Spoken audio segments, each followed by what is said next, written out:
Yeah, ladies and gentlemen, I'm back with In My Own Words.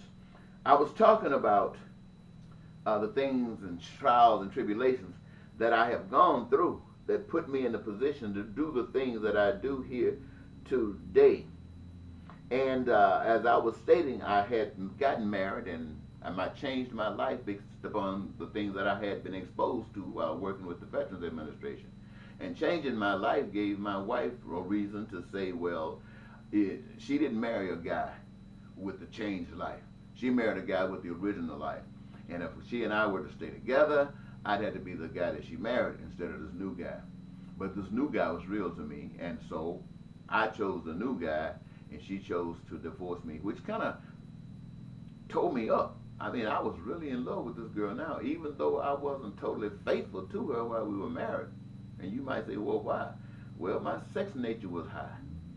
And even though my wife loved me when I wanted to, there were times when I just wanted to do it with some of the other pretty girls I saw. And they wanted me to do it. And I did it. And most of the women that I knew were doing the same thing. But anyway, I'm not trying to knock them. I'm just saying who I am. And so, having gone through this divorce, I ended up deciding that I had better do something. And right about then is when the hostages were taken in Iran. And I thought that that was a wonderful thing for me to get myself involved in. I thought my wife, apparently because she divorced me due to my change in aspiration, that I should give her a reward. So I wanted to volunteer to go into the Navy and volunteer for the Persian Gulf duty. So if a war broke out between the United States and Iran and they did some shooting, some damages, and I'm on a ship, if anybody got to get hurt, let me be one of the guys that get killed. And then my ex-wife could get some money, let her know that I loved her enough to die, that she can get some money. Anyway, I ended up going to the Navy, and there was no war, and I ended up just having duty and saving money up and going to different countries like a dream. Things that probably would never have occurred in the world that I'm living in had it not been for that. And yet we still had some strange things happening based upon our government. Ronald Reagan was the president at that time, commander-in-chief of the military, and he was doing some things that just didn't make sense to me, especially where poor people are concerned. And so I refused to take orders as my protest, making a decision that I'd rather have an other than honorable separation or a dishonorable separation from the military service for this reason than to walk out talking about I got honorable service for under the leadership of people who were doing to poor people what these policies were doing. Nah, I wanted the world to know, and like now, this is why I'm telling you, I want you to know that I wasn't putting up with people messing over the poor, messing over you, because to mess over any is to mess over all. Now, I saw it, and I wanted to do something about it, and I couldn't do anything about it but resist them. And I resisted them, and I paid the price for resisting them, and I got the reward. I can tell you something that I'm glad about. Anyway, I ended up coming out of the military, and I went back to Mississippi. I left Chicago, and I started working at the Mississippi Valley State University, recruiting students. We were doing pretty good, and I flew around and met a girl who had graduated from Mississippi Valley State. I met her, she was doing a speaking engagement, and she impressed me. And I introduced myself to her, and make a long story short, we ended up getting married.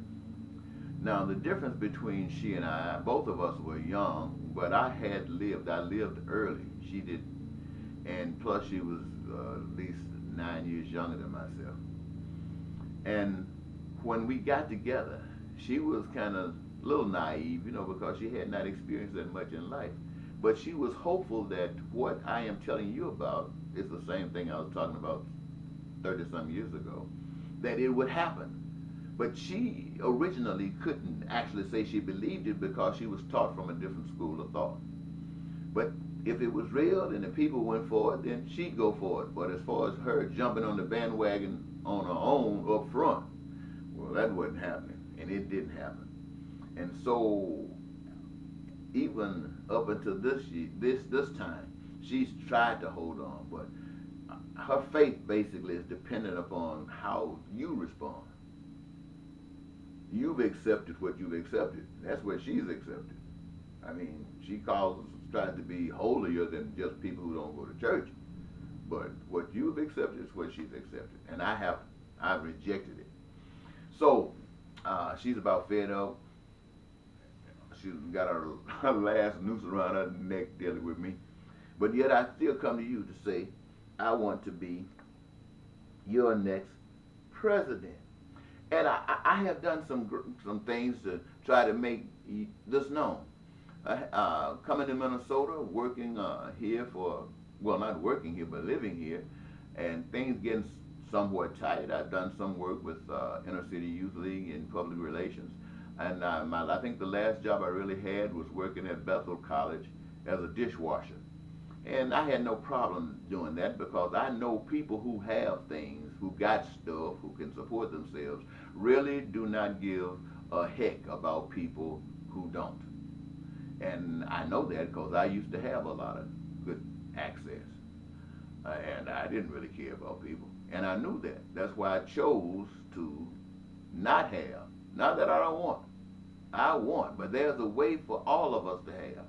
And based upon my education, based upon my experience, it is the road that says we all enjoy life, the benefits of the thing that the Creator has given us, that keeps me motivated. And this thing about my being able to outsmart somebody else, out-connive somebody else so I can get mine, and now you pick yourself up by your own bootstrap is not my way of thinking. That's Satan's way of thinking, if you ask me. I know what they did to slaves. That kind of thinking brought about slavery. That kind of thinking denied women the right to process.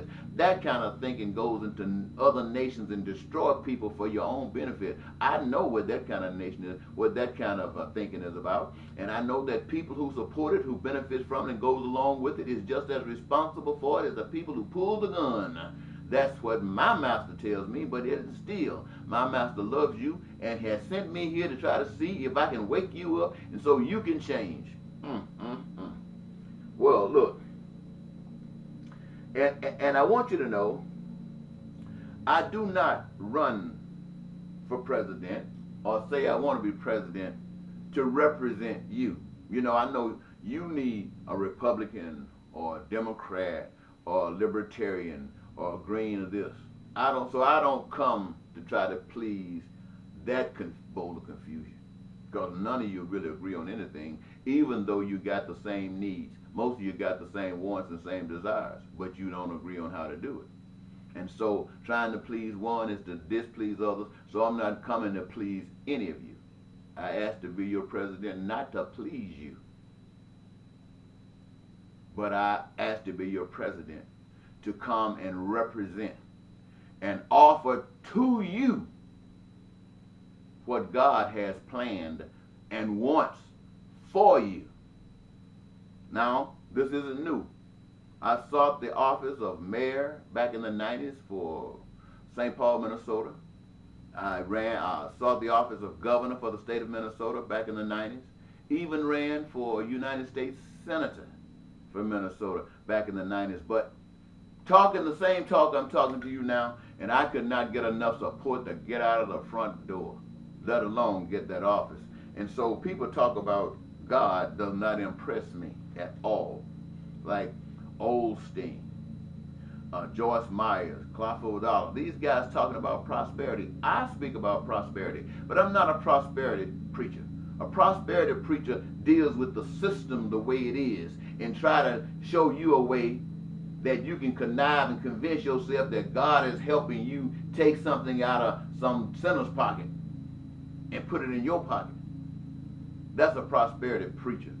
The prosperity that I teach you about is the prosperity that says if you treat people the way you want to be treated and recognize that everything belongs to God and not you, then you can have your heaven right here on earth. And you presently in your body, in your physical form, can represent God through your spirituality that guides your physical form and allows you to experience your dreams wherever you are in this dimension or any other.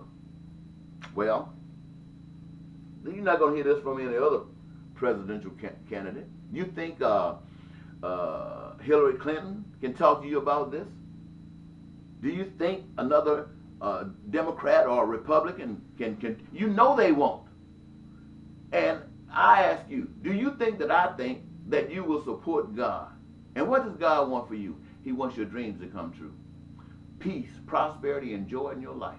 That means food, clothing, education, health care, careers of your choosing, whatever you need to do the things that needs to be done to satisfy you, the people. That's what God wants for you. And there's a plan to do it by simply treating each other as you want to be treated. And when you design your policies, even with that in mind, it will shape and form itself, that it will outfold in such a way that these things can be met. And it's as simple as ABC.